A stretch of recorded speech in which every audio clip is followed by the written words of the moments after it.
Assalamualaikum dun sana duduk barundiang nan cedek pandai insyaallah. Dalam cerita kininanku, kita coba melanjutkan diskusi kita tentang tungku tiga sejarangan. Tentang cedek pandai tentunya adalah sakitek kita oleh. Dan kini kita masuk ke alim ulama. Alim ulama aku dan sana duduk berundiang adalah pemimpin masyarakat Minangkabau dalam urusan agama. Jalehnya baitu.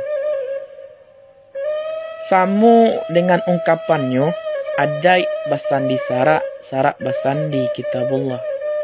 Di dalam adat Minangkabau, ulama ku punya ikatan nan lahir je batin.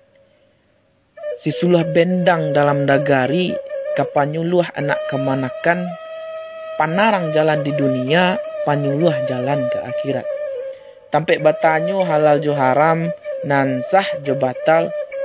Dan baitu pulo katiko alim ulama mambiak keputusan nan berdasarkan Al-Quran jo hadis. Sengajo pendek bianak takabe dan sanak barundiang kasadonyo.